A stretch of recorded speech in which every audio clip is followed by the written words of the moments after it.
जब तुम वहां पहुंचे तो वहां और तुम्हारे साथ कौन कौन था? मैंने 2 पैग लगा रखे थे, मुझे झूठ नहीं। पता नहीं यार।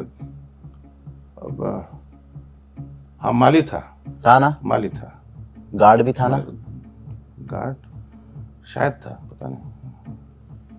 शायद था। इन्होंने रिसेंटली दोपहिया में बहुत ही तगड़ा रोल निभाया है। तो सर थोड़े से टिप्स दिए थे इस टाइम पर मन्नू को? नहीं, हमने तो नहीं दिए, इसने लिए, लेकिन बहुत शुरू में तो बड़ा डर लगा मुझे कि यार इतनी अच्छी कहानी बर्बाद ना हो जाए। लेकिन और सबसे अच्छी बात यह है इस फिल्म की, इसका कंटेंट इज हीरो। अगर कंटेंट बेकार हो तो फिर अमिताभ बच्चन आ जाए चाहे आमिर खान आ जाए, फिर ठग्स ऑफ हिंदुस्तान भी फेल है। जी। आपको ये भी बता दूं कि मुझे फिल्म की शूटिंग खत्म होने तक ये भी नहीं पता था कि मर्डर किसने किया। होली के दिन पटाखे नहीं बजाने चाहिए ना, जी। तो रंग ही डालना चाहिए। मैं आज यहाँ भविष्यवाणी कर रहा हूँ आपके चैनल पे, बड़े बड़े बर्बाद हो गए लड़कियों के चक्कर। कोई नुकसान हुआ हो विलन बनने से? हाँ, नुकसान तो यही हुआ है कि लड़कियां फोटो नहीं खींच। वो एक मजदूर क्यों ना हो, अपने बच्चों के साथ एंजॉय की नींद कर रहा है ना, I think that is success. ये नींद, खुशी, हंसी, ये जो ये चीजें सब महंगी महंगी चीजें, ये सब फ्री में मिलती हैं। क्या गुलजार साहब मेरे सामने आता तो हमेशा मैं ऐसे मिलता हूँ, और जब शायरी सुनाते हैं तो ऐसा लगता है बात कर रहे हैं। हेलो एवरीवन, आप लोग देख रहे हैं एनटी लाइव, साथ ही एबीपी लाइव। आपके साथ मैं हूं वंशिका शर्मा। ये सेटअप देख के आप लोग को समझ तो आ गया होगा कि थोड़ी बातचीत होने वाली है, लेकिन जो बातचीत ये लोग दिखाने वाले हैं ना, उसका नाम है इंटेरोगेशन। सबसे पहले तो कैसा लग रहा है यहाँ आके? दिल्ली आए हो? दिल्ली तो हम तो है ही दिल्ली से एक्चुअली। मैं तो मालवीय नगर से ही हूँ, तो ये तो ऐसा लग रहा है कि वापस अपने घर पे आ गया हूँ, तो बहुत मज़ा आ रहा है। मुझे तो ऐसा लग रहा है अभी इंटेरोगेशन शुरू होने वाला है। सर इंटेरोगेशन की बात करें तो मैंने ट्रेलर देखा, 3 बार देखा, औरों को बिठा के भी देखा। जो मर्डर मिस्ट्री है ना, वो बहुत तगड़ा सस्पेंस बना रखा है उसने। जी। मैं आप लोगों से ये तो बिल्कुल नहीं उम्मीद करूंगी कि आप लोग थोड़े से स्पॉयलर्स दे दो, डेफिनेटली नहीं देंगे। जी जी। लेकिन मैं आपसे स्टार्ट करना चाहूंगी, क्या है स्टोरी, किस हिसाब से रिवॉल्व करी है, क्या क्या कैरेक्टर्स हैं? जी। मैं आपको सबसे इम्पोर्टेंट बात ये बताना चाहूँगा कि ये जो अभी आपने शब्द यूज़ किया है मर्डर मिस्ट्री, इसके साथ एक साइकोलॉजिकल थ्रिलर भी है, और सबसे इम्पॉर्टेंट ये है कि एक ऐसी मर्डर मिस्ट्री है जो आज तक कभी किसी ने देखी नहीं है। उसका रीज़न है, अगर आपने जितनी मर्डर मिस्ट्रीज़ देखी होंगी तो उसमें बेसिकली क्या होता है कि अलग अलग सस्पेक्ट होता है, एक मर्डर होता है, उसके अलग अलग सस्पेक्ट होते हैं, एक इन्वेस्टिगेटिंग ऑफिसर होता है, वो ढूंढता है किसने मारा। पर यहाँ पर क्या है कि मर्डर भी हुआ है, सस्पेक्ट्स भी हैं, लेकिन उल्टा क्या है कि हर सस्पेक्ट ये कह रहा है मैंने मारा। वो जाके बोल रहा है इन्वेस्टिगेटिंग ऑफिसर के पास कि मैंने मारा। अब ऑफिसर कंफ्यूज है कि चारों बोल रहे हैं मैंने मारा, लेकिन मारा किसी एक ने, तो मारा किसने और क्यों मारा है? और सब जाके बोल रहे हैं कि जैसे जस्टिस पराशर का कत्ल हुआ है बेसिकली, तो हर कोई बोल रहा है हम बहुत क्लोज थे उनके, हम उनसे बहुत मोहब्बत करते थे, वो हमारे लिए देवता समान थे, लेकिन फिर भी हमने मारा। लेकिन क्यों मारा और रीज़न क्या है कि हर कोई आके बोल रहा है। हाँ। तो ये सबसे डिफरेंट इस मर्डर मिस्ट्री में आपको मिलेगा, जो एक यूनिकनेस है, और वो आपको आपकी सीट से उठने नहीं देगा। डेफिनेटली स्टोरी तो बहुत ग्रिपिंग होने वाली है। प्लस आपका डेब्यू है मन्नू, कैसा फील हुआ? मैं बहुत ज़्यादा ऑन क्लाउड 9 बोलूँगा मैं। और सबसे बड़ी बात है कि प्रोड्यूसर साहब और जितने भी कलाकार हैं हमारी फिल्मों में, इतने बड़े बड़े महान कलाकारों के साथ मुझे स्क्रीन शेयर करने का मौका मिल रहा है।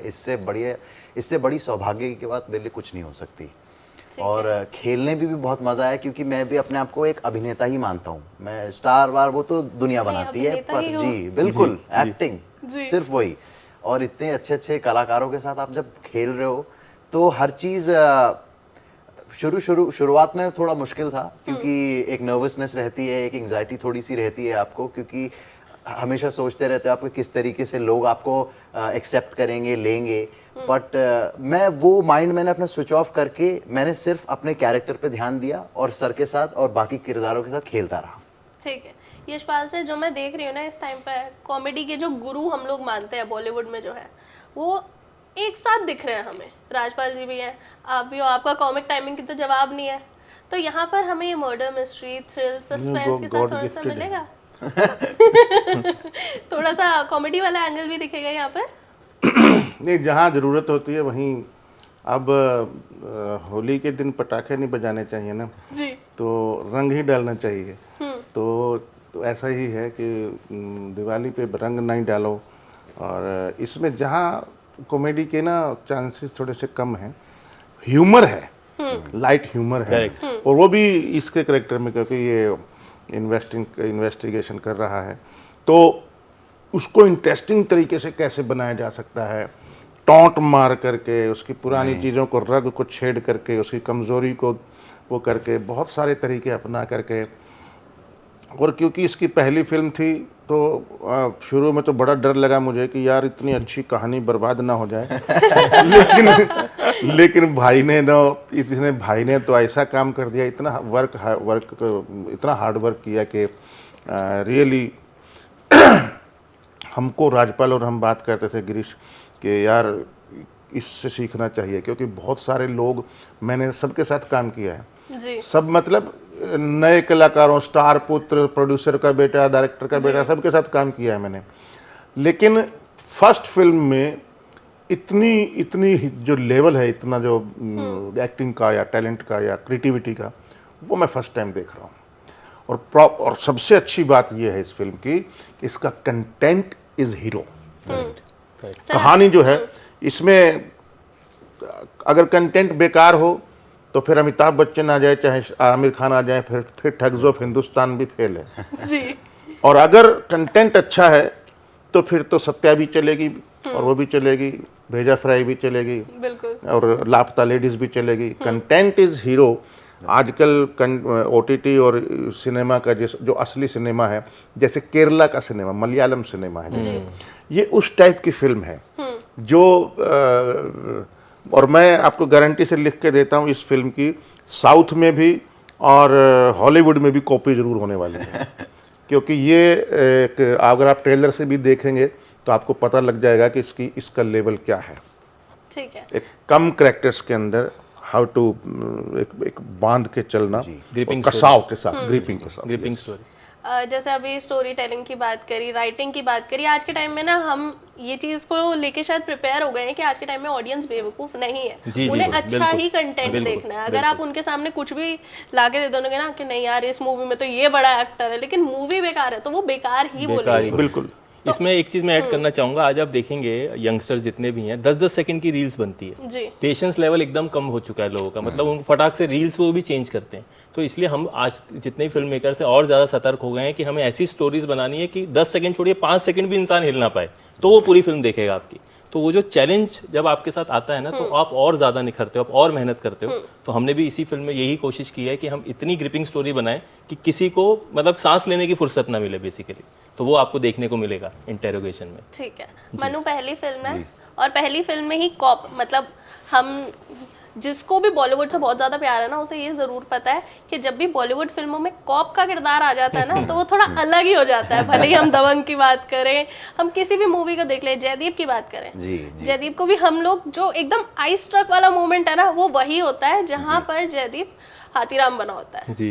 तो यहाँ पर हम देख रहे हैं आप कॉप बन गए हो पहली ही मूवी में। क्या लग रहा है, स्केल एकदम ऐसे ही जा रहा है? मैं सही बताऊं तो जब मैं इस रोल के लिए प्रिपेयर भी कर रहा था तो मैं एक्चुअल लाइव इंटेरोगेशंस देख कर आया था, पुलिस वालों से बात भी करी थी, और जब उनसे बात करी थी तो उन्होंने एक ही चीज़ बोली थी मुझे कि फिल्म इंडस्ट्री में इस समय ना जयदीप अहलावत जितना ऑथेंटिक कॉप जो पाताल लोक में उन्होंने प्ले किया है अभी तक नहीं करा गया है जी। जिस वो अब मतलब उनका अभिनय लगता ही नहीं है, एक्टिंग रियलिस्टिक होता है इतना रियलिस्टिक, इतना कैरेक्टर, क्योंकि वो है भी इस तरफ से और अदर कॉप्स हैं भी इस तरफ के, दिल्ली पुलिस या उस तरीके के देखेंगे। तो मेरे लिए चैलेंजिंग था, क्योंकि जिस हिसाब से हमारी कहानी है इसमें कुछ भी ओवर द टॉप नहीं है, बड़ी ही धरातल ग्राउंडेड कहानी है, सारे किरदार बड़े ग्राउंडेड हैं, बट मानसिकता सब अपने मेंटली एक गेम खेल रहे हैं, सब अपने आप से एक दूसरे से। मेरा काम था कि सबके पास एक एक करके जाके उनको खोज करूं, जांच करूं कि हो क्या रहा है असल में, सबके दिमाग में क्या चल रहा है। मेरे भी दिमाग में कुछ ना कुछ चल रहा है, और पुलिस वाले भी यही करते हैं, नॉर्मली बात करते हैं, आपसे इंटेरोगेट करते हैं और कुछ बड़े ही एकदम ऐसे आपको उलझा के कर देंगे। और यहाँ पे हमारे किरदार भी खेल रहे हैं इंटेरोगेटर के साथ, और इंटेरोगेटर भी किरदार के साथ खेल रहे हैं। तो जैसे यशपाल दा ने बोला कि थोड़े थोड़े वो टॉन्ट कस देना और वो कर देना, उससे क्या है एक वर्ल्ड सा क्रिएट हो गया है। करेक्ट। और इनको ब्रीफ भी हमने पहले ऐसे ही दिया था ना, ये रियलिस्टिक सिनेमा है और रियलिस्टिक ही रखेंगे, तभी लोग कनेक्ट भी करते हैं। तो इसलिए हमारा हमेशा से यही विश्वास है कि जब आप रियलिस्टिक सिनेमा बना रहे हो तो अगर कॉपी रियल नहीं होगा तो कहीं ना कहीं कनेक्शन फील ही नहीं होगा। कॉप की बात करें तो आपके साइड में जो यशपाल सर बैठे हैं इन्होंने रिसेंटली दोपहिया में बहुत ही तगड़ा रोल निभाया जी। तो सर थोड़े से टिप्स दिए थे इस टाइम पर मनु को? नहीं, हमने तो नहीं दिए, इसने लिए लेकिन बहुत। कि कैसे बैठे इसने हुए नहीं थे नहीं इसने देखिए, एक एक्टर की जो सीरियसनेस होती है ना, वो इसमें होती है कि डायरेक्टर बोल रहा है कि हो गया बस, लेकिन नहीं, आई एम नॉट सेटिस्फाइड, एक और करते हैं, एक शब्द थोड़ा सा इधर हो गया या टोटल कंसंट्रेशन का फीलिंग के साथ नहीं हो पाया, तो वो इसका मतलब लंबी रेस का घोड़ा है कोई। इसके अंदर मैं आज यहाँ भविष्यवाणी कर रहा हूँ आपके चैनल पे, अर्ध सत्य का ओमपुरी। अर्ध सत्य एक फिल्म है गोविंद निहलानी की, जिसमें उसने कॉप किया है, बड़ा serious cop. Amrish Puri father हैं और वो, और करमचंद एक था सीरियल पंकज कपूर का, उसका ह्यूमर और उसकी सीरियसनेस दोनों का मिक्सचर इसके अंदर है, अरे सर, और वो इस फिल्म में देखने को मिलेगा। डेफिनेटली इस फिल्म में देखने को मिलेंगी दोनों चीज़ें, एंड हैट्स ऑफ इस बात पे है कि इसकी पहली फिल्म है। करेक्ट। जी नहीं तो पहली फिल्म में राजपाल यादव जैसे, दर्शन जरीवाला जैसे लोग सामने आ जाएं तो मतलब पैर कांपने लगे किसी के तो।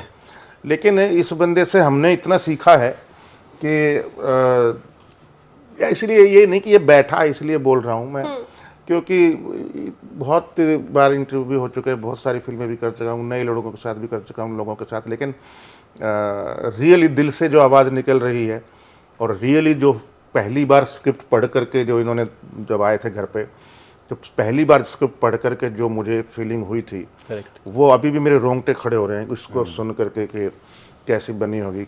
आपको बता दूं, अभी तक मैंने पूरी फिल्म नहीं देखी है। ओके हाँ, और आपको ये भी बता दूं कि मुझे फिल्म की शूटिंग खत्म होने तक ये भी नहीं पता था कि मर्डर किसने किया। मुझे नहीं, मैंने मारा है मुझे ये पता था, बस। ठीक है फिर सामने देख रहा हूँ कि वो भी बोल रहा है मैंने मारा है, फिर वो भी बोल रही है मैंने मारा है। मैंने कहा यार ये मेरे को ही इन्होंने वो मेरा मोर बना दिया इन्होंने झूठ बोल के कि आपने मर्डर किया है। तो मैंने कहा चलो ठीक है, अब तो 30 मई को Z5 पे ही देखेंगे। और ये मैम स्क्रिप्ट के इतना कमाल है ना, क्योंकि जैसे सर ने अभी बताया कि किसी को पता ही नहीं है, जेन्युइनली नहीं जेन्युइनली नहीं पता है, नहीं बता, जेन्युइनली नहीं पता है। और ये यही मैं सबसे क्या बड़ा मतलब सस्पेंस है। यहाँ चैनल में बैठ करके मैं I am not joking, really genuinely किसी को नहीं पता था। और यही स्क्रिप्ट की सबसे बड़ी खासियत है कि एक्टर्स को खुद नहीं पता है कि भाई मर्डर मारा किया किसने। तो ये इतना interestingly what we were doing our part seriously, बस। ठीक है जेन्युइनली।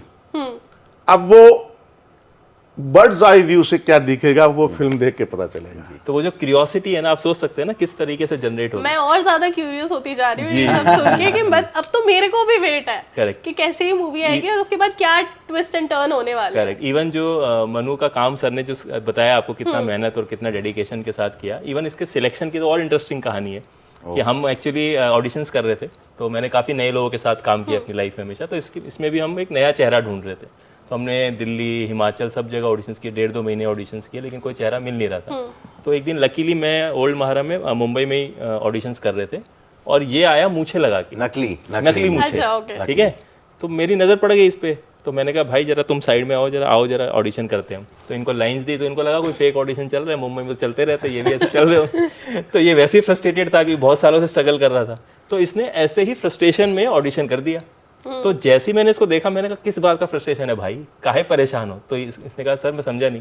मैं कहा तुम्हारे अंदर पोटेंशियल है, लेकिन कुछ ना कुछ ऐसी चीज़ है तुम्हें रोक रही है, सच बताओ कोई इशू है। फिर इसने अपना दुखड़ा रोया कि सर मैं इतना फ्रस्ट्रेटेड हूँ, इतना टाइम से स्ट्रगल कर रहा हूँ, कुछ हो नहीं रहा, ये नहीं हो रहा।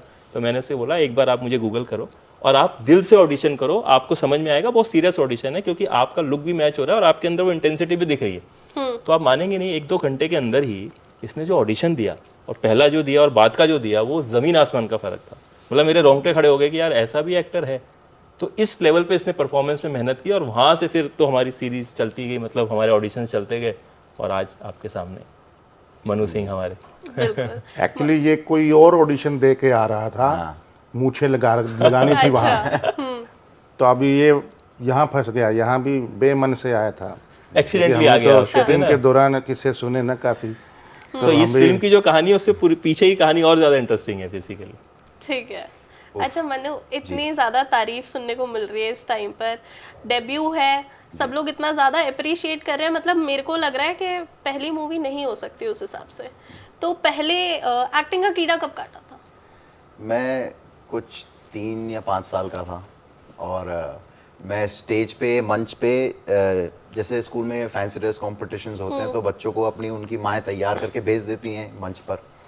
तो मैं 3-4-5 साल का था और छत्रपति शिवाजी महाराज का कॉस्ट्यूम पहन के मेरी मम्मी ने बोला कि जाओ जाके स्टेज पे 4 लाइनें बोल के आओ एक वॉरियर स्टाइल में। मैंने बोला ठीक है।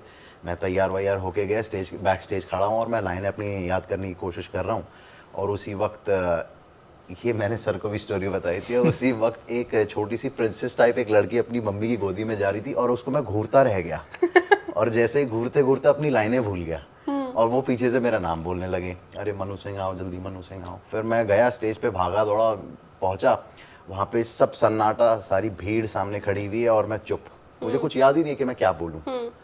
तो मैंने कैसे तैसे करके बस आंख बंद करके छत्रपति शिवाजी महाराज की छवि को याद किया और खुद ही मेरा हाथ खंजर पे गया और ऐसे निकाल के मेरे दिमाग में जो आया उस वक्त मैंने बोल दिया। और मेरे जो ग्रैंडफादर हैं तो वो एक कहावत, एक लाइन बोला करते थे कि वो लाइन, अब 3 साल का बच्चा है उसको कुछ पता नहीं है तो कैसे बोलेगा, तो वो ऐसे बोलते थे। और फिर मेरे मुंह से निकला कि जहाँ नारियों का सामान होता है वहाँ देवता निवास करते हैं और सब लोग जोर जोर से तालियां मार रहे हैं, चिल्ला रहे, हंस रहे हैं। मुझे लगा कि मैंने तो बहुत कोई महान लाइन बोल दी है। हाँ। तो मैं जैसे ही स्टेज से उतरा मम्मी ने बोला कि ये क्या क्या बोल के आया, नारियों का सामान क्या मतलब? मैंने बोला नारियों का सामान नहीं, नारियों का सम्मान। और इतनी जोर जोर से हंसे। तो वही वो पहला मेरे लिए एक मोमेंट था कि ठीक है, ये चलता रहा। आइस ब्रेकर होता है ना, हाँ। आपको एक इंस्पिरेशन मिल जाती है। हाँ, तो वहीं से ये सब बड़े बड़े चीज़ों की बर्बाद शुरुआत हो गए हुई। लड़कियों के चक्कर। मैं भी होते होते बच गया। लड़की को देखते ही सारी लाइंस वगैरह सही सब में भूल गए। एक्चुअल 3 साल का बच्चा। बिल्कुल। यशपाल सर, मैंने आपके बारे में थोड़ी सी रिसर्च की, उससे मुझे ये पता लगा कि आपने आटे की चक्की चलाई है पहले, ठीक है, साइकिल के पंचर, मतलब पूरी की पूरी जो जर्नी है बहुत ज़्यादा डिफ़िकल्ट रही है, बहुत सारे अप्स एंड डाउन्स रहे। तो एक्टिंग इंडस्ट्री में या फिर ये जो एंटरटेनमेंट इंडस्ट्री, इसमें घुसना कितना ज़्यादा मुश्किल था? देखिए, बहुत कठिन है डगर पनघट की, लेकिन अगर आपका एम क्लियर है और आपकी नीयत साफ है तो आप लंबी रेस के घोड़े बनेंगे। अगर आपको शॉर्टकट अपनाने हैं, जल्द कुछ चाहिए, फटाक से कुछ मिल गया तो उससे खुश हो गए, थोड़ा सा नहीं मिला तो रोने लग गए, वो नहीं। एक सहजता, एक सस्टेन करने वाली क्वालिटी, मेंटेन करने वाली क्वालिटी, अपने दिमाग को, दिल को, बॉडी एंड माइंड को बैलेंस करके चलना, ये सारी चीज़ें हैं। और अगर ये है, आपके अंदर जुनून है, आग है और आपकी दिमाग से क्लियर है आपकी क्या चाहिए, तो मुझे लगता है कि आज नहीं तो कल आपको सक्सेस मिल ही जाती है। लेकिन अब ये सवाल आता है कि सक्सेस के मीनिंग क्या है। जी। तो सक्सेस के मीनिंग आज किसको सक्सेस मानेंगे? मतलब क्या Adani is, Ambani is symbol of success, या Amitabh Bachchan is symbol of success? जबकि सबके घर में प्रॉब्लम्स हैं। जी। Nobody is happy in this world, nobody is perfect in this world. So success वही है, चाहे वो एक मजदूर क्यों ना हो, वो अपने बच्चों के साथ एंजॉय की नींद कर रहा है ना, Correct. I think that is success. और वो मुझे लगता है कि उसको पाने के लिए पैसा नहीं चाहिए। करेक्ट। ये नींद, खुशी, हंसी, ये जो ये चीज़ें सब महंगी महंगी चीज़ें, ये सब फ्री में मिलती हैं। जी। क्या तो ये प्यार, तो इज्जत, ये इज्जत भी छीनने से कभी नहीं मिलती कि मेरी इज्जत करो और मैं आ गया। वो भी अपने आप ही सर झुक जाता है किसी का, कोई आता है बड़ा आदमी या कोई जिसको इज्जत करते हैं। तो गुलजार साहब मेरे सामने आते तो हमेशा मैं ऐसे मिलता हूँ, 4 नाटक कर चुका हूँ उनके, या उत्तम सिंह जी आते हैं तो मेरा सर झुक जाता है, श्याम बेनेगल आते हैं मेरा सर झुक जाता है। बहुत सारे लोग ऐसे हैं क्योंकि उनके अंदर सहजता आ गई है। जी। सिंप्लिसिटी, सहजता। ना तो वो बात करते हैं तो लगता है कविता है, शायरी है गुलजार साहब, और जब शायरी सुनाते हैं तो ऐसा लगता है बात कर रहे हैं। क्या बात है। तो ये जो एक चीज़ आ जाती है ना, I think that is something else. वो पाना बहुत दूर की बात है, अभी we are also on the way. बहुत ही सही बात कही। ये चीज़ हर कोई इस टाइम पे बिलीव करता है कि कभी भी कोई सेटिस्फाई नहीं हो सकता अपनी चीज़ों से। जिसके पास जितना है उसके लिए उतना ही कम है, उसे और चाहिए। मनु, एक चीज़ बताओ, जिस टाइम पर ये मूवी कर रहे थे, शूटिंग चल रही थी, उस टाइम पर थोड़ी सी नर्वसनेस हुई थी? ऐसा लगा था यार मेरे आसपास इतने बड़े बड़े एक्टर्स हैं, कैसे करूँगा, हो पाएगा नहीं हो पाएगा, स्क्रीन पे उतना मैजिक दिखेगा नहीं दिखेगा? मुझे सच बताऊं तो पहले दिन शुरू में झिझक हुई थी जब सर सामने बैठे थे। उसके बाद जब हमने काम करना शुरू किया तो वो नर्वसनेस चली गई ऑटोमेटिकली, क्योंकि सर इतने ज़्यादा कंफर्ट फील करा दिया था सर ने मुझे सेट पे। और वो था। और दूसरा ये एक्चुअल एक मोमेंट था जब सीन में सारे कैरेक्टर्स हैं और सब सेट पे ही हैं, इर्द गिर्द आस पास ही हैं मेरे। तो उस समय मुझे एक वो था कि मुझे इन्हें डिसअपॉइंट नहीं करना। जी। मैं नहीं चाहता कि ये क्योंकि कहानी जिस हिसाब से सबको इतनी पसंद आ रही है, सबकी उम्मीदें ये होती है ना कि आप जो कहानी को बांध के ले चल रहे हैं एक लीड, वो हल्का ना पड़ जाए। तो इस चीज़ का मुझे भय था कि मुझे कैसे भी करके मुझे इनकी एक्सपेक्टेशंस पे खड़े उतरना है। और वो चीज़ नर्वसनेस थोड़ी सी थी, वो शुरुआत में चली गई थी। उसके बाद जैसे ही मैंने सब लोगों के साथ खेलना शुरू किया। ओके। जी। मैं आपसे ये चीज़ पूछना चाहूँगी एज अ मेकर, अभी हम देख रहे हैं एक शिफ्ट देख रहे हैं, हम एक एवोल्यूशन देख रहे हैं कि लोग थोड़ा झिझकते हैं कि हाँ थिएटर में जाने से उन्हें लगता है कि यार 5-7 दिन में 1-2 हफ्ते में OTT पे आ जाएगा, OTT पे ही मूवी देख के उसके बाद ख़त्म करेंगे। So how do you see this? ये बुरा है, अच्छा है कि everything is available on OTT? तो लोग अभी ना उतने एफर्ट्स करते नहीं है कि हम टिकट ले, थिएटर में जाएँ, वहाँ बैठें। देखिए, बहुत अच्छा सवाल आपने पूछा। डेफिनेटली OTT के आने के बाद फ़र्क तो पड़ा ही है। जनता यही सोचती है कि यार हम कोशिश करते हैं चलो फिल्म तो OTT पे आई जाएगी, वहाँ देख लेंगे। लेकिन आज भी अगर अच्छा कंटेंट है तो लोग सिनेमा घरों में जाते हैं, ऐसी बात नहीं है। जैसे अभी आपने रिसेंटली देखा छावा, स्त्री 2, लापता लेडीज़, है ना। और जैसे हम लोग कहते हैं कि लार्जर देन लाइफ सिनेमा ही हमेशा स्क्रीन पे चलता है, ऐसा भी नहीं है। नहीं तो लापता लेडीज़ कभी सुपर हिट नहीं होती, आपकी 12th फेल कभी सुपर हिट नहीं होती। तो बेसिकली मुझे लगता है कि दोनों ही चीज़ें इंपॉर्टेंट हैं, क्योंकि OTT पे आने के बाद आपका क्या एक बेनिफिट हुआ है कि आपको एक और प्लेटफॉर्म मिल गया है जहाँ पे जनता देख सकती है। जैसे आपने पहले देखा होगा कि पहले थिएटर था और सिर्फ TV शोज थे। जी। तो थिएटर में 2 घंटे की फिल्में चलती थी और TV शोज लंबे होते थे। लेकिन जो बीच की कहानी है, जैसे मिर्ज़ापुर या जैसे हमने रक्तांचल बनाई, शिक्षा मंडल बनाई, जो 5-5, 6-6 घंटे की सीरीज़ हैं, वो हम कभी बना ही नहीं सकते थे, उतने डीप में नहीं जा सकते थे। हमको कहानियाँ बहुत छोटे में ख़त्म करनी पड़ती थी, किरदारों में वो डेप्थ नहीं दे पाते थे। लेकिन क्योंकि OTT आ गया तो हम वो चीज़ें ऐड करने लगे हैं। वैसी कहानियाँ आप नहीं तो मिर्ज़ापुर कभी आपको देखने को नहीं मिलती, जैसे हमने रक्तांचल हमारी बहुत सुपरहिट रही, वो आपको देखने को नहीं मिलती। तो ये आना बहुत अच्छा है, लेकिन हमको बैलेंस करना पड़ेगा। मतलब बेसिकली क्या है, थिएटर भी अपने आप में इंपॉर्टेंट है और OTT भी अपने आप में इंपॉर्टेंट है, लेकिन दोनों में अगर बैलेंस हो जाएगा ना तो चीज़ें अच्छे से हो जाएंगी। कंटेंट पे, जैसे सर ने अभी कहा, कंटेंट इज़ द किंग। अगर कंटेंट आपने अच्छे से बनाया तो लोग थिएटर में भी आएंगे और वो आपकी फिल्में ज़रूर देखेंगे, और साथ में फिर बाद में OTT पे भी। जैसे अगर मैं आपको एक और एग्जांपल दूं, आप पुष्पा 2 का एग्जांपल लीजिए, थिएटर में भी सुपर हिट रही और OTT में सुपर हिट रही। छावा अगेन थिएटर में भी सुपर हिट रही, OTT पे भी सुपर हिट रही। तो बेसिकली हमको ये सब ना सोचते हुए हमें कंटेंट पे सोचना चाहिए। अगर वो हम अच्छा बनाएंगे तो दोनों मीडियम हमारे लिए अच्छे हैं, बल्कि एक और मीडियम आपको मिल जाता है OTT की वजह से। तो I think it's very good.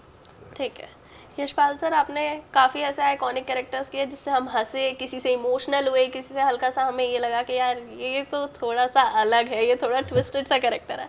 लेकिन विलेन वाले जो किरदार होते हैं ना, वो हर किसी को पसंद आते हैं। उसमें मतलब कोई ऐसा चीज़ ही नहीं है। कभी ऐसा लगा कि विलेन बनना थोड़ा सा भारी पड़ गया, कोई नुकसान हुआ हो विलेन बनने से? हाँ, नुकसान तो यही हुआ है कि लड़कियां फोटो नहीं खींचती। अच्छा, लड़कियां विलेन से डर जाती हैं। मतलब नज़दीक नहीं आती, थोड़ा दूर रहती है, मतलब 2 फीट दूर फोटो खिंचाती है। तो ये तो सबसे बड़ा नुकसान है। और दूसरा, एक गंगा जल वगैरह किया था जब मैंने अपहरण, तो मेरे बच्चे, खुद के जो बच्चे हैं, वो पिस्टल लेके ठा ठा ठा ठा ऐसे करते थे ना, मुझे डर लग गया कि I am giving a sense of violence correct in children. Ji.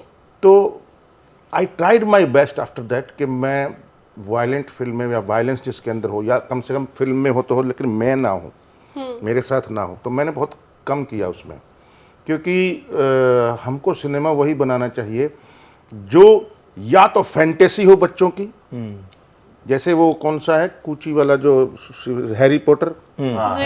Harry Potter है हैरी पॉटर, और या फिर मतलब सुपर स्पाइडरमैन हो, और या फिर बिल्कुल बच्चों को ऐसा लगे कि ये तो मेरी कहानी है, ऐसा ना लगे कि ये कौन सी दुनिया में जी रहे हैं, ना तो उधर के ना इधर के, कहीं बीच में ही लटके हुए हैं, बच्चों को भी मिसगाइड हो रहा है, उनको भी।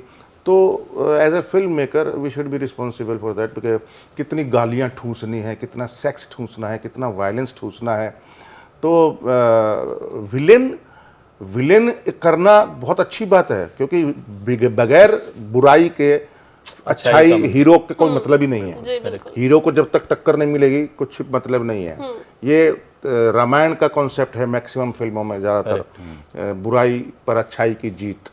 उसमें एक हीरोइन होगी, हीरोइन का किडनैप हो जाएगा, उधर एक विलेन आएगा, कुछ कॉमेडियन होंगे, एक आध आइटम सॉन्ग हो जाएगा, तो थोड़ी फाइटिंग होगी। तो ये सब ना एक फिक्स सा वो हो चुका है। तो मैं हर किरदार को एंजॉय करता हूँ, चाहे वो विलेन का हो, चाहे वो सिंह इज किंग का कॉमेडी हो, बिल्कुल, वो तो डिप्रेस्ड वाला। हाँ, तो हर तरह के करेक्टर मुझे लगता है कि ये मेरी पहली फिल्म है, and I should do it as my best film, मतलब फर्स्ट फिल्म, पहली फिल्म है। जैसे ऐसा नहीं कि मैं बहुत एक्सपीरियंस्ड हूँ, तो फिर मुश्किल हो जाती है। अभी जैसे सर ने जो बात बोली है ना, बहुत बड़ी बात बोली है, जो ठूसने वाली बात है ना, कि वायलेंस ठूस दिया जाता है, सेक्स ठूस दिया जाता है, इसीलिए कंटेंट खराब होता जी। है। अगर हम सिर्फ कहानी पे फोकस करेंगे ना और उसको बहने देंगे, जैसे नदी बहती है ना ऑर्गेनिक, तो हमेशा अच्छी कहानियां बनती हैं। लेकिन जब हम जानबूझ के इंटेंशनली कोई भी चीज़ करते हैं तो वो फेक हो जाता है, और फेकनेस से कभी भी ऑडियंस कनेक्ट नहीं कर पाती। तो जितना रियल रिलेटेबल होगा उतना ही कनेक्शन आपका बढ़ता जाएगा। मतलब जरूरत होनी चाहिए बस, उसकी। जरूरत जैसे हो तो पाताल लोक है, उसमें भी गालियां हैं लेकिन लगता नहीं। लगता है, correct, फैमिली मैन है, उसमें भी गालियां हैं बट लगता नहीं। correct, लेकिन कुछ मैं नाम नहीं लूंगा, लेकिन ऐसे वेब सीरीज हैं जिसको देख करके लगता है कि क्या जरूरत थी गाली की, correct, correct, क्यों वो अननेसेसरी अननेसेसरी होता ठूसी है। हुई, मैं उसको बोलता ठूसी हुई, जी। तो वो गलत है। ठूसना नहीं चाहिए, वो एकदम सही है। फिर तो क्या है, कनेक्शन भी छूट जाता है। बच्चों के ऊपर बुरा असर पड़ता है, कॉलेज के लौंडे ये वो सब नशा भी, ड्रग्स भी उनको देख करके करते हैं, वायलेंस भी उनको देख के करते हैं, लड़कियों को भी उनको देख के छेड़ते हैं, और इस तरीके की फिर कोई रेप की घटनाएं होती हैं, फिर कोई मर्डर की घटनाएं, मारपीट की घटनाएं। ये आपको लगता है कि इनका असर नहीं है? बहुत असर है इनका, बहुत असर पड़ता है। फिर हम जाते हैं, कोई निर्भया कांड हो जाता है, फिर हम मोमबत्तियाँ लेके घूमते हैं कि शांति, उनको श्रद्धांजलि। अरे पहले ही ध्यान रखो ना, क्या शाहरुख खान, सलमान खान, अमिताभ बच्चन, आमिर खान और 2-4 स्टार रणबीर कपूर, 7-8 स्टार मिल करके आज डिसाइड करें कि हमारे कोई भी OTT के अंदर, सिनेमा के अंदर आज के बाद जिसके अंदर भी वायलेंस ज़्यादा होगी, अननेसेसरी होगी, या सेक्स ऐसा होगा, या गालियाँ ठूसी होंगी, तो हम उसको स्वीकार नहीं करेंगे। तो क्या बंद नहीं हो सकता? लेकिन सर, लेकिन खेल बिजनेस का है। अगर देखा जाए तो ऑडियंस भी डिमांड कर रही है।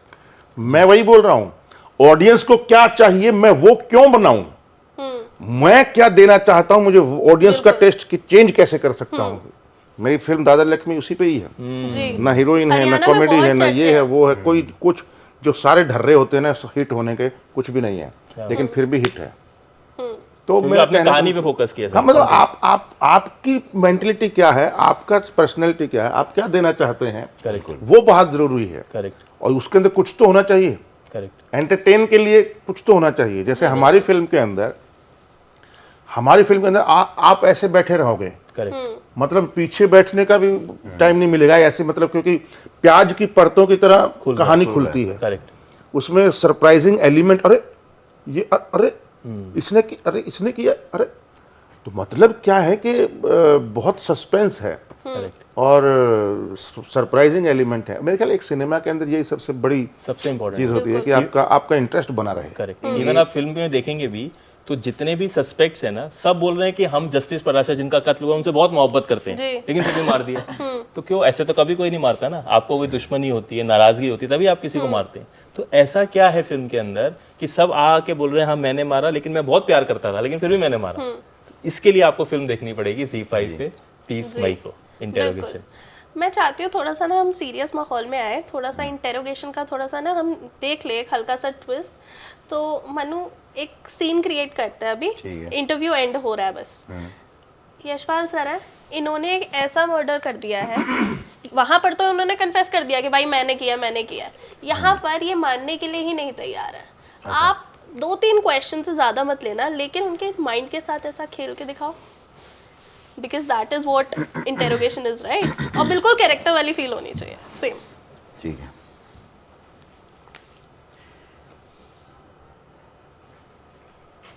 तुम थे वहां पे बाबू, तुम थे वहां पे, जी। तुम्हारी फोटो ली गई है। थोड़ी देर के लिए आया था मैं। आए थे ना? अब सच सच बताना, जब तुम वहां पहुंचे तो वहां और तुम्हारे साथ कौन कौन था? मैंने 2 पैग लगा रखे थे, मुझे झूठ नहीं। पता नहीं यार। अब हाँ, माली था। था ना? माली था। गार्ड भी था ना? गार्ड शायद था, पता नहीं। शायद था। एक बार फिर सोच लो, वो फोटो है मेरे पास। अब आपको पता ही है तो फिर क्यों पूछ रहे हैं सर? क्योंकि मैं तुम्हारे मुंह से सुनना चाहता हूँ। सारे थे सर, वो लड़की भी थी। बुलाया था हमें जस्टिस पराशर ने। क्या करते हैं, नौकर आदमी है, अच्छा। नौकरी जाने का डर था, आना पड़ा। पैसे लिए थे ना तुमने? तुम ही ने मारा है ना उन सबके साथ मिलके? सर आप झूठ बोल रहे हैं सर, आप ऐसे मत कीजिए सर, जबरदस्ती मत बोलिए। मैं जब बोल रहा हूँ मैंने कुछ नहीं किया। एक मिनट, तुम कह रहे हो माली तुम्हारे साथ था, गार्ड तुम्हारे साथ वो था, हाँ, था ना? हाँ हाँ। और तुम बोल रहे हो कि तुम वहां दारू पी के पकड़े गए हो? नहीं, मैं बीच में चला गया था। अगर पीछे से उन्होंने कुछ किया हो तो मुझे पता नहीं उसके बाद। देखो बाबू, इस चीज की वीडियो भी है हमारे पास।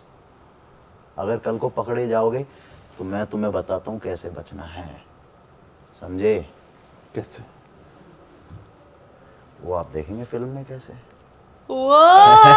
लाइक इट, मजेदार। बहुत अच्छा लगा मुझे आप लोगों से बात करके, और जितनी ज्यादा क्यूरियस मैं इस टाइम पे हो चुकी ना, क्योंकि ये हल्का सा मैंने देख भी लिया in the character. So thank you so much यहाँ आने के लिए, हमसे बात करने के लिए। All the very best. Thank you. Thank you so much. 30 मई ZEE5 जरूर देखिएगा, जनता जनार्दन।